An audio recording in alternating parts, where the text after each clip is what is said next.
I'm going to be showing the woven filling stitch, and it's really pretty straightforward. It's kind of just like weaving a placemat or anything else if you were just doing flat weaving.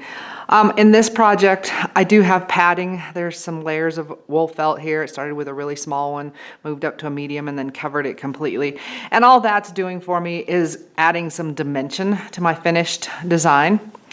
So the first thing I need to do is make my lines that I'll be weaving through. So if we were talking about weaving cloth, we would be putting the warp in right now. So the directions on this tell me to put 9 vertical rows in. So I'm starting in the middle, which is also what the book said, and putting one in the very middle, and then I will work one side and come back and do the other. So it's just long, straight stitches.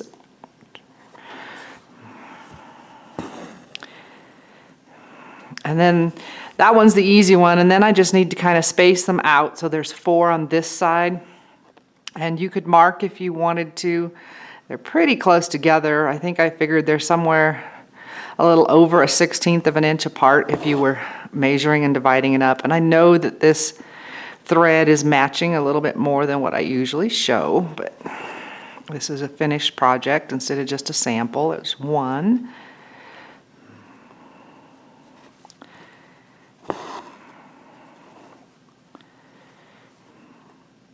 2,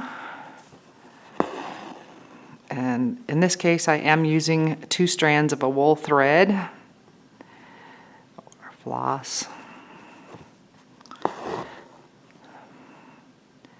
3, and my goal is to cover up my lines here because of how I transferred my design.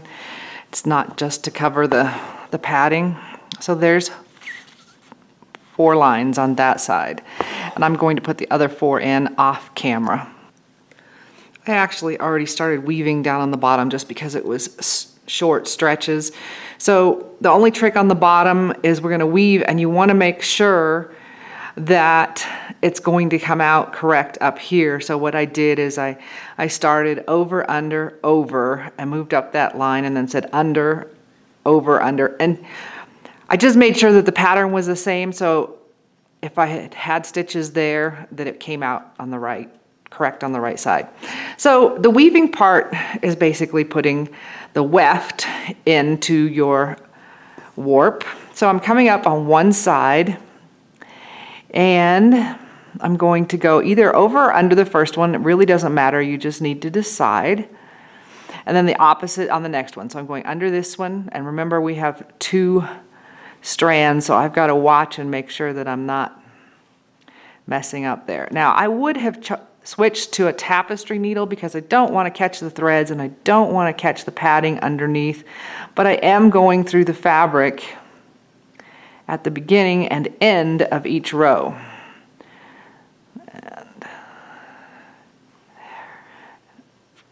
And as I get beyond where my line is, just drop it off and continue your pattern without it.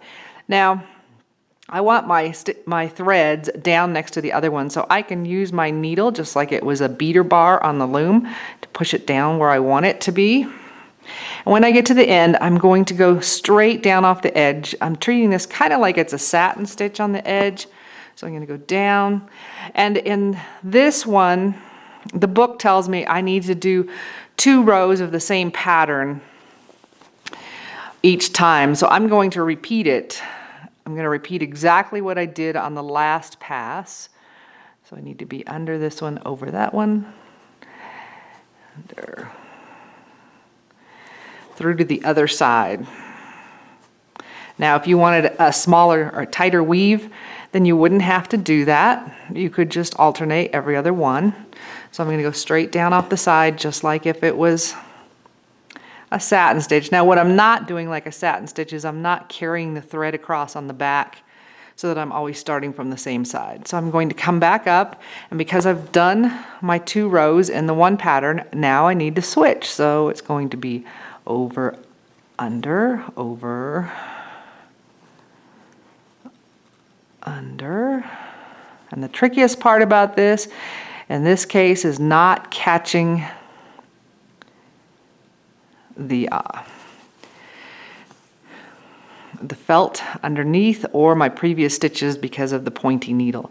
And that one was over on that outside one, so off the edge. And I can just pull those down. Sometimes when I come back on my next pass, it pulls it down. I've kind of gone beyond that vertical one, so I'm just going to start, pretend it was there, but I'm still following the same pattern because I'm doing 2 rows of the same one, so it's under here, and I can use my needle to push down the previous path as I'm threading this in here. Pull through and take it down off the edge. So it really is just basically needle weaving. So I will finish that off, but that is how you do the woven fill.